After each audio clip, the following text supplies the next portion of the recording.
This is surreal. It's something that I never experienced in my life.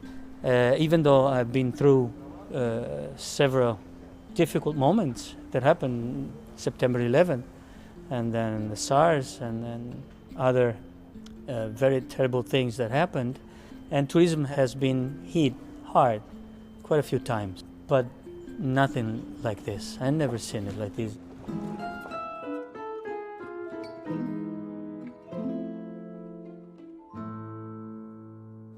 Roberto Nardin has been a gondolier in Venice for more than 40 years. He finally got back on his gondola after spending 2 months in lockdown. And it feels like almost like first day of school. Today when I left home and I put my jersey on and my pants, and I felt, well, I'm not that young, but it feels like first day of school. It feels nice. To him, it feels like Venice, in the meantime, went through a time tunnel. I remember my mom and dad talking about their childhood, how, deserted was Venice, even though it was different. Personally, for me, this is surreal. It's unbelievable.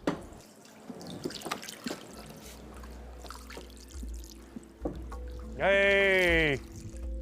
It's not only to Roberto that this city looks upside down. During the lockdown, above water, Venice appeared to be abandoned. But life in the lagoon and the canals never looked so thriving. Within a month into the lockdown, the water around Venice cleared up so much that the difference was visible from space. When boat traffic stopped, so did the pollution and the waves, and the usually murky canals suddenly became crystal clear, showing what has long been hidden below the waterline. But this jellyfish is not the only ghostly creature that wanders around spectral Venice. Before the pandemic, more than 10 million tourists flooded Venice throughout the year. Then, because of COVID-19, the city went from this to this. With tourists gone, for the first time in living memory, residents have the city all to themselves. Problem is, there are not many of them left. About 170,000 people lived here in the 1950s. Then mass tourism led to a mass exodus of Venetians, and today the official population is just over 52,000. And yet, even they are nowhere to be seen. So, where is everyone? In a way, the lockdown shed some light on the answer. All it took to make out how many locals actually live in Venice and how many houses are usually rented out to tourists was to walk around at night. So, while coronavirus put the spotlight on Venice's depopulation and its overdependence on tourism, it also gave a unique opportunity to Venetians for some much-needed self-reflection. I do think that Venice will eventually and hopefully go back to being more of a real city and not just an amusement park. It takes time and a lot of efforts, but from everybody, everybody that works in the tourism, to want to do that.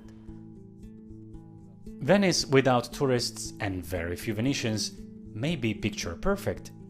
But to business owners, the city these days looks like an open-air museum without paying customers.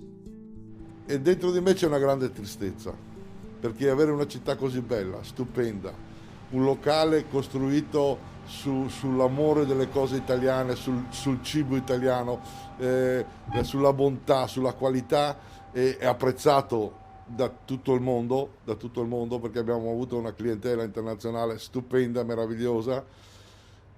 Mi stringe il cuore. Giovanni Fracassi manages one of hundreds of restaurants in Venice. His customers are mostly foreigners, some of them with familiar faces. Like many others, he just reopened his restaurant, but with the new safety measures in place, will anyone come? E poi ti faccio una domanda io a te. Tu andresti al ristorante con la mascherina e con i guanti con un cameriere che ti serve con la mascherina?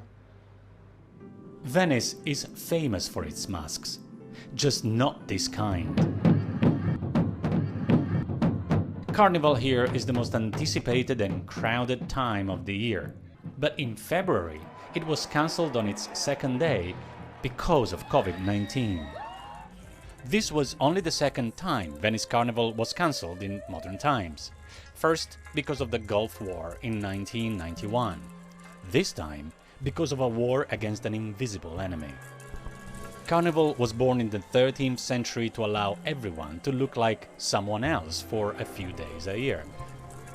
Coronavirus, in turn, made everyone look like anyone else. And yet, Venice is not new to the quarantine. As a matter of fact, it invented it. When the plague ravaged Europe in the 14th century, Venice became the first city to ask ships and sailors to wait for 40 giorni, Italian for 40 days, before landing. It also turned entire islands into cemeteries and neighborhoods into field hospitals, much like today. Back then, Venice's response to the plague was quickly adopted by other cities and nations. Once again, Venice and the rest of the world are on the same boat. This time in their battle against coronavirus.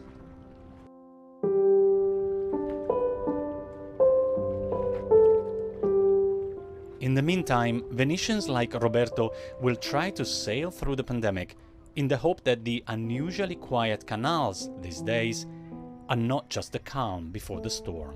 This is not just a job. It's like a lifestyle. And so rowing and you know, seeing, I'm sorry.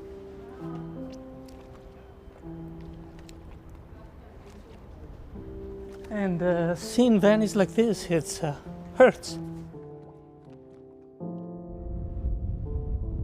Venice after coronavirus is a shadow of its former self.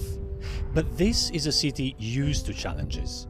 In 1200 years, it survived high tides, wars, the plague, and invasions.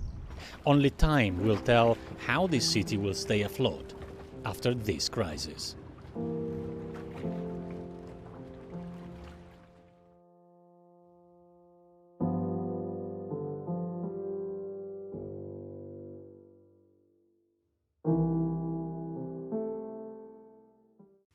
Hey, NBC News viewers, thanks for checking out our YouTube channel. Subscribe by clicking on that button down here and click on any of the videos over here to watch the latest interviews, show highlights, and digital exclusives. Thanks for watching.